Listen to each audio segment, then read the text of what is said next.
Starting now, I'm going to teach you everything. All of my ways, all of my secrets.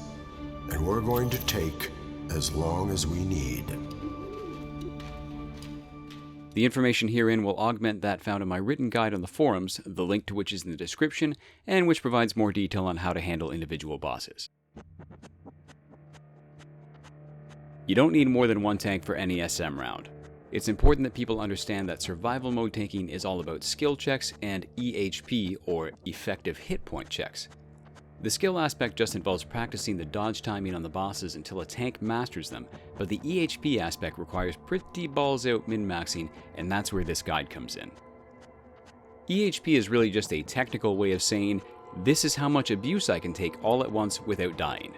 It factors in everything that improves our survivability in any way, including health, defense, shield strength, consumable buffs, group buffs, damage transfer, and enemy debuffs, and the general concept is the same in any game.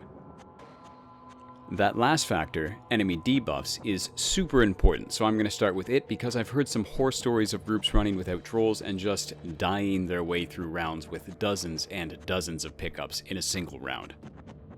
No matter how nutted out a player is, they're going to reach a point where if the bosses aren't consistently attack debuffed, pretty much every hit has a chance to be lethal. Troll is by far the most important role in SM, and on top of that, Amulet of Ra is by far the most important artifact in that the attack and defense values on the high round bosses are so extreme that we get more mileage out of boosted troll debuffs than anything else in the game. An important takeaway from this for the tank is also understanding that if your troll dies, your debuffs are gone instantly, meaning you should generally just taunt and GTFO until the troll is back on their feet and debuffs are active again.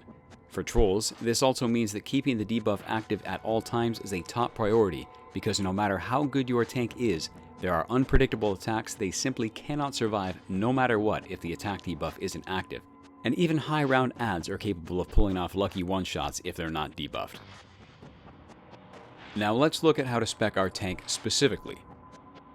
SM can technically be beaten by any tank power, but at around round 25 or sooner on weaker tanks, you're going to notice that it's no longer safe or practical to maintain most power's tank kits, i.e. the things we need to do in order to survive the basic hits. Because of this, I recommend just biting the bullet and going ice for tanking this SM. Maxing its kit out just entails pressing a button and you're golden. On top of that, ice is a pure EHP battery tank to compensate for the fact it doesn't have any special gimmicks, which is exactly what we're looking for to pass the high round EHP checks. So the rest of this guide assumes you're ice, but if you're not, you can still apply the general information from this to maximize your own power's high round potential. I keep 4 different tanking armories for SM. My add tank build is what I use for in-between bosses, and I only need to manually change out 1 or 2 powers, a consumable, and an artifact to use it for 8 or 9 out of 10 bosses as well. So we'll start with that by looking at how to spend our skill points. First and foremost, you're going to want to be using a rifle for most bosses for the same exact reasons it's not allowed to count towards interrupting Zeus's Source Blast. Rifle allows for safe, max-range lunges without closing our distance with a boss we're kiting even unclipped. Also, most importantly, it is a multi-hit lunge that has a generous counter window, allowing us to preemptively counter certain bosses' attacks. For movement SP, you don't have to be super speed, but phase dodge does make life a bit easier on a few bosses, though it's completely useless on others. The movement tank SCs are a bit of a crutch, however, and once we reach a certain level of skill in handling each boss, they become pointless. That said, they can be a nice get out of jail free card while we're still learning. The only iconic powers we'll want are Hard Light Shield and Robot Sidekick. For stat points, we want to go hybrid, throw 20 into whichever second row option you prefer, and then max out health and dom in that order, throwing your leftovers into resto if you have any. For base mods, we want health and dominance. For affinity mods, we want health, the third option doesn't matter, and Soul Link. For home turf mods, we want absorption adapter in our weapon. For head, you can use whatever you want. Neck, go fortified assault. Back, we want accelerated winter ward for most bosses, but breakout protection is viable for a few bosses as well. Chest, go hardy. Legs doesn't matter. For feet, we generally want tumbling master, but explosive block is also handy on a few kite heavy bosses. Hands doesn't really matter, but we can either use regenerative shielding or max damage. Lastly, if you have the OP face, you'll want a health mod in it. I'm a player who likes to attack swap a lot in general content, but it's hardly ever safe to do so while tanking SM, except a few windows of opportunity where we can carefully sub Dead King Scepter in for orbitals. So I like to set my utility belt up like this.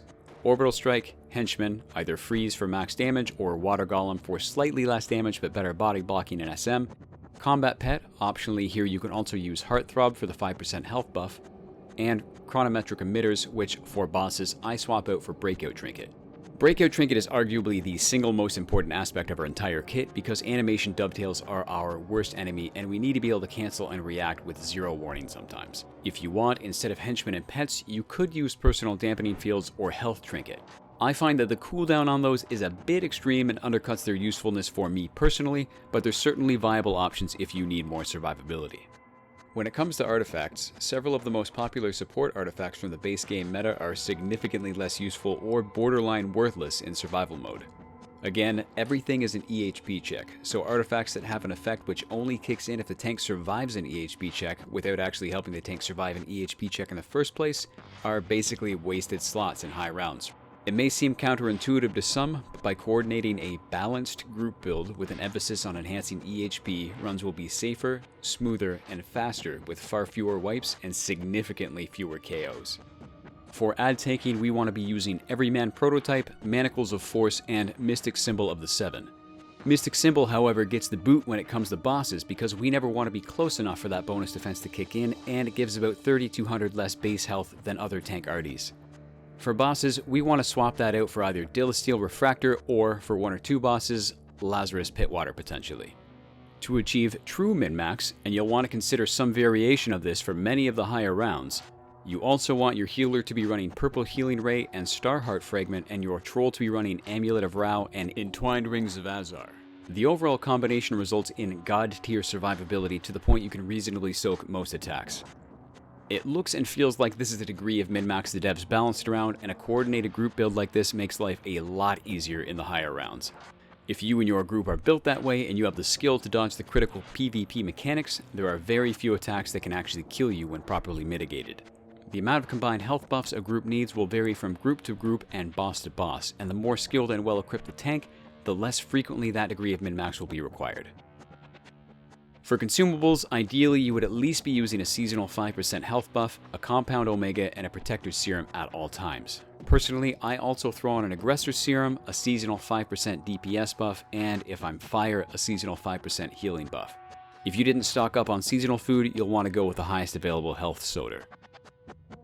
For the ad loadout, I use Inescapable Storm, Resonating Gale, Winter Ward, Hard Light Shield, Reflection, and Robot Sidekick. Robot Sidekick is especially valuable as it's a raw 2% guaranteed damage mitigation with Soul Link. Several bosses will target pets, so it also increases the likelihood of specific attacks being completely negated. Additionally, it's just good free DPS. We'll now go through each boss and look at the changes I make to my loadout or armory swaps before they spawn. If you're not comfortable doing changes on the fly, there's nothing wrong with having different armories for each boss and switching them out every 2 rounds, which is arguably safer. Be warned, however, that every time you leave the SM instance, your serums will need to be reapplied. For Vandal Savage, even at round 21, he's so hard to screw up, I'm not going to waste your time here. My personal recommendation is to just battle tank him to speed him up, and that's what my SM Source Armory is for. It's basically the same stuff we've already gone over, but with a Source, Grim, Quizlet, RD setup, and Source/Pet DPS battle tank loadout. You can really do whatever you want on this round as long as you don't sit in melee range. For round 22 Minotaur, I replace Resonating Gale with Phase Dodge. Again, you don't need Phase Dodge, but it is invaluable in this fight as it helps with the initial pull and every post-chain re-engagement. It's great for when this obnoxiously inconsistent and buggy boss randomly mixes up his block break timing or a chain doesn't work. As per my written guide, you're going to want to communicate with your group anytime your counters end up out of sync due to the boss's general wonkiness. Tumbling Master is practically mandatory for this fight because if Minotaur gets blues, you're gonna have a bad time. For round 23 Black Manta, I've personally been replacing Resonating Gale with Phase Dodge. That said, this is a very easy fight, and Phase Dodge doesn't really do much here except for randomly soaking a few feints or taps with no proper time to use it, so we're arguably better off with something that can help speed DPS up like Snow Devil or a Supercharge. Be warned, however, that Snow Devil boosts the lunge speed and distance of a boss trying to get over or through it, so you need to be on your toes when running it. For round 24 Johnny Quick, replacing Resonating Gale with either Phase Dodge or Snow Devil is a good play. Phase Dodge can help soak an unexpected combo, and Snow Devil will help speed the fight up. Regardless, the most important thing in this fight is for the tank to be consistently on top of countering Johnny before he can kill anyone with his pull attack or wreck the tank with his Shuriken Storms. Tumbling Master is a must here, as if he gets blues he becomes extremely dangerous to everyone. Please note that in my initial round 25 clear video, I intentionally used a derpier loadout because I was salty about how poorly balanced the SM content is for different tank powers.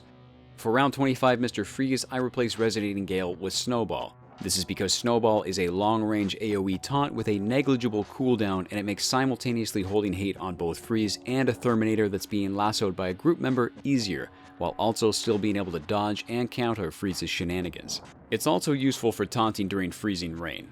Since Freeze's Rolling Barrage and Flip Burst combos are hard CCs at the very beginning, the Breakout Protection mod is viable for this fight, as it lets us give ourselves an additional 10% defense just by breaking out when he combos, if we didn't dodge correctly in the first place. For round 26 King Shark, pretty much the only thing that matters here is that you not suck. It's a straight up skill check, and no matter how you are built, you need to be able to consistently dodge King Shark's ranged attacks. I strongly recommend practicing it in round 6 or 16 until you can last 15 to 20 minutes without being hit by Stomp Smash once, because if you can't, you are going to get absolutely curb stomped at this round. Once you can, however, King Shark is your bitch. In my original clear of this fight, I replaced Resonating Gale with Snowball, Reflection with Phase Dodge, and Robot Sidekick with Dash Attack. However, I never used Dash Attack, and in subsequent clears, as the dodges have become second nature regardless of circumstance, I now only replace Inescapable Storm with Snowball and Resonating Gale with Phase Dodge while swapping Dilasteel Refractor out for Lazarus Pitwater. Alternatively, I'll sometimes just replace Resonating Gale with Phase Dodge and leave Dilasteel Refractor equipped. Again, you can really do whatever you want here as long as you can consistently dodge his ranged attacks and hold aggro.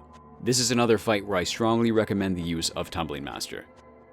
For round 27 Deathstroke, I replaced Resonating Gale with Snowball, predominantly for a backup taunt option for any times where Deathstroke ends up having blues and we need to get out of range for a few seconds. This is another fight where it's very important for the group to back the tank up on lunges, and as was the case with Freeze, Breakout Protection is a decent mod option for protecting against his Rolling Barrage, but he'll sometimes still do a full shield penetration version that you won't survive unless your group lunges quickly. The Troll also needs to be on top of reapplying the attack debuff every time Deathstroke cleanses it with his blue sniper rifle. For round 28 Lex Luthor, you are really gonna feel it if your group isn't built right on account of the fact his tap spam can penetrate shields. If the Troll doesn't have Row and your EHP isn't high enough, he can 1 or 2 shot you with taps. For this fight, I just replaced Resonating Gale with either Phase Dodge or Snow Devil. That said, when I do put Phase Dodge in, I virtually never use it, and I'll likely be using Snow Devil more in the future just to speed up the DPS a bit. Really all that matters in this fight is for the group to zone the skulls, for the tank to dodge the solar flames, and for the healer to not let the tank die to Lex's penetrating taps. So there's a lot of leeway here. For the last 2 rounds, I keep completely different armories altogether. We do round 29 Ultimate Soldier without a healer, and I tank it in 100% DPS gear, Might Augs, Grim, Source, and Quizlet arties, and the Supercharged Blizzard and Extended Supercharge mods for more Quizlet procs. My loadout is Snowball, Phase Dodge, Godwave Strength, Blizzard, the Empty Void where my hopes and dreams used to be, and Robot Sidekick. I used to use Snow Devil in that empty spot, but it foobars the boss's pathing and causes him to do some seriously whack and unavoidably insta-gibby bullshit, so I was forced to stop. If you really wanted, you could throw an extra clip power in there, but it's up to you. For round 30 Zeus, it's critical that the tank be using shield as their weapon. This is because shield has fast enough lunges that a player can solo interrupt Zeus's charged blast. We'll never get value out of Absorption Adapter in this fight, so I replace it with the Blast Adapter weapon mod just to add a bit more free damage now and then during the lunge phase. In my original round 30 clear, I only replaced Resonating Gale with Snowball, but in subsequent clears I now also replace Robot Sidekick with Blizzard. This is because, as you hear me bitching about in our clear video, Robot Sidekick has a tendency of looping around and blocking your kite path in this fight, which is extremely dangerous. Similarly, I'll now exclusively summon my henchman or combat pet at the very start of Zeus's brawling phase, so as to ensure they're pretty much timed out by the time we need to be kiting again, so they can't cock-block my kite path. The most important thing in this fight is positioning, especially when dealing with both Zeus and an armed effigy. Ideally, players with the Lasso of Truth artifact will drag the effigy along the inner circle ahead of the tank so the tank can safely turn their camera to taunt it without upsetting their kite path, forcing them to get too close to Zeus, or allowing the effigy to block the tank from targeting Zeus while kiting. In this fight, I will also replace Dilasteel Refractor with Lazarus Pitwater, predominantly because the fight is so long that Lazarus Pitwater is an insurance policy that can be used multiple times if needed if you have it leveled to 200, but also because we generally don't want to be close enough to anything to use Inescapable Storm consistently, so the act of proccing and maintaining Dilasteel's buff is extremely dangerous. And that's about it. Once again, for more in-depth detail on what to expect from and how to handle each boss, I encourage you to check out my written SM Season 2 boss guide on the forums. As a closing point, because I've been asked about it a few times for God knows why, Snowball is not an exploit. It is a long-range attack and every power has comparable long-range options.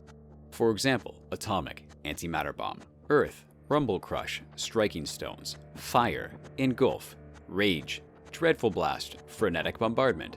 This is a very basic gameplay fundamental, and we have to actually, deal with the various bosses' shit no matter what. So, I don't know. I just wish people would stop making really super dumb exploit accusations over completely basic and standard gameplay choices that have been around forever.